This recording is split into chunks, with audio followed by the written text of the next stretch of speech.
Good afternoon నేను Shalini welcome to special drive. కార్పొరేషన్లలో ఎన్నికల నిర్వహణకు ప్రభుత్వం కసరత్తు చేస్తుంది. రాష్ట్రంలోని 8 కార్పొరేషన్లు 123 మున్సిపాలిటీల్లో ఎన్నికలకు ఫిబ్రవరిలో పూర్తి చేసేలా ప్రభుత్వం ఇటు ఎన్నికల సంఘం ప్లాన్ చేస్తుంది. జనవరిలో ఓటర్ లిస్టు రెడీ చేయడం మొదలయ్యాయి. గ్రేటర్ హైదరాబాద్ ను విస్తరించిన ప్రభుత్వం వెంటనే ఎన్నికలకు వెళ్లేందుకు ప్లాన్ చేస్తుంది. 300 వార్డులతో ఏర్పాటు కానున్న జీహెచ్ఎంసీలో తాజా ఎన్నికలు పొలిటికల్ మ్యాప్ ను మార్చేయనున్నాయన్న టాక్ నడుస్తుంది. ప్రభుత్వం ఏర్పడి 2 సంవత్సరాలు గడుస్తుండటంతో స్థానిక ఎన్నికలను నిర్వహించేందుకు ఏర్పాట్లు చేస్తుంది. స్థానిక సంస్థల్లో కీలకమైన సర్పంచ్ ఎన్నికలు పూర్తి చేసిన ప్రభుత్వం పల్లెల్లో కాంగ్రెస్ జెండా ఎగిరిందని సంబరపడుతోంది. మున్సిపల్ కార్పొరేషన్లోనూ 3 రంగుల జెండా ఎగరేస్తామని హస్తం పార్టీ ధీమాగా ఉంది. మరోవైపు ప్రతిపక్ష బీఆర్ఎస్, బీజేపీ పార్టీలు అర్బన్ బాడీస్ లో తమ జెండాలు రెపరెపలాడిస్తాయని అంటున్నాయి. రాష్ట్రంలో అన్ని మున్సిపాలిటీలకు, కార్పొరేషన్లకు ఎన్నికలు జరగనుండగా ఖమ్మం, వరంగల్, మహబూబ్ నగర్, నల్గొండలో పాలక వర్గాల పదవీ కాలం మార్చి, ఏప్రిల్ వరకు ఉండటంతో ఆయా ప్రాంతాల్లో ఎండాకాలం తర్వాత ఎన్నికలు జరగనున్నాయి.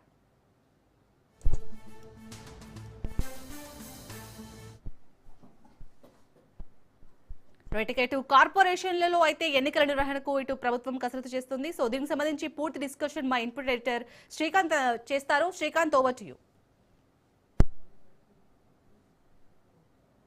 ఎన్నికల తర్వాత కాంగ్రెస్ పార్టీకి కొంత ధీమా వచ్చింది.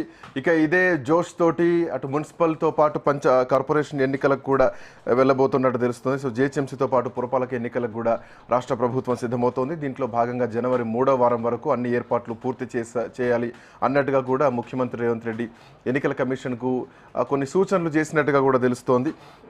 సో ఇట్లా నేపథ్యంలో రాష్ట్రంలో మొత్తం 125 మున్సిపాలిటీలు, 9 కార్పొరేషన్లకు గడువు ఇప్పటికే ముగిసింది. సో ప్రస్తుతం ఇవన్నీ కూడా ప్రత్యేక అధికారుల పాలనలో ఉన్నటువంటి పరిస్థితి. సో ఇప్పుడు జీహెచ్ఎంసీతో పాటు ఖమ్మం, వరంగల్ కార్పొరేషన్ల గడువు ఫిబ్రవరితో ముగియబోతోంది. ఫిబ్రవరితో గడువు ముగుస్తున్నటువంటి నేపథ్యంలో జీహెచ్ఎంసీతో పాటు పట్టణంలో ఉన్నటువంటి స్థానిక సంస్థలు ఏవైతే ఉన్నాయో సో వాటికి కూడా ఎన్నికలు నిర్వహించాలన్నటువంటి ధోరణిలో రాష్ట్ర ప్రభుత్వం మాత్రం ముందడుగు వేస్తోంది. అయితే ఇప్పటి వరకు ఇప్పుడున్నటువంటి పరిస్థితుల్లో ఇటు హైదరాబాద్లో కూడా మెగా జీహెచ్ఎంసీ చేస్తున్నటువంటి క్రమంలో ఇప్పటికే హైదరాబాద్ పరిధి కూడా 2000 చదరపు కిలోమీటర్లు విస్తరించినటువంటి నేపథ్యంలో ఆల్మోస్ట్ 300 డివిజన్లు ఉన్నటువంటి పరిస్థితుల్లో వీటికి కూడా ఎన్నికలు నిర్వహించి రాష్ట్ర ప్రభుత్వం ముందుకెళ్లాలన్నటువంటి యోచనలో ఉంది. సో ఏదేమైనా కానీ ఫిబ్రవరి లోపే, అంటే పరీక్షల కంటే ముందే ఎన్నికలు నిర్వహించి సో ఈ ఉత్సాహాన్ని ఇంకా దూకుడుగా ముందుకెళ్లాలన్నటువంటి ఉద్దేశంతో ప్రభుత్వం ఉన్నట్టుగా కనిపిస్తోంది. సో ఇప్పుడున్నటువంటి పరిస్థితుల్లో మాత్రం గ్రామ పంచాయతీలో అత్యధిక స్థానాలు కాంగ్రెస్ పార్టీ తరపున అభ్యర్థులే గెలుచుకున్నారు కాబట్టి సో ఇంకా కొన్ని నగర పంచాయతీలు కానీ మున్సిపాలిటీలుగా ఉన్నటువంటి ఇంకా కొన్ని మున్సిపాలిటీలు కార్పొరేషన్లుగా రాష్ట్ర ప్రభుత్వం మారుస్తూ కూడా జీహెచ్ఎంసీ పరిధిలో ఉత్తర్వులు కూడా జారీ చేసింది కాబట్టి సో వీటికి కూడా ఫిబ్రవరిలో ఎన్నికలు జరిగేటువంటి అవకాశం ఉంది. సో ఒక మహా పోరు మాత్రం ఇంకొక పోరుకు రాష్ట్ర ప్రభుత్వం సిద్ధమవుతోంది.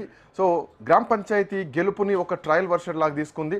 సో అనుకున్నట్టుగానే కాంగ్రెస్ పార్టీ అత్యధిక స్థానాల్లో గెలిచింది. ఇక రానున్నటువంటి ఎన్నికలకు, స్థానిక సంస్థలకు, మున్సిపల్ కార్పొరేషన్లకు ఎన్నికలకు వెళ్ళడానికి రాష్ట్ర ప్రభుత్వం అయితే సిద్ధమవుతోంది.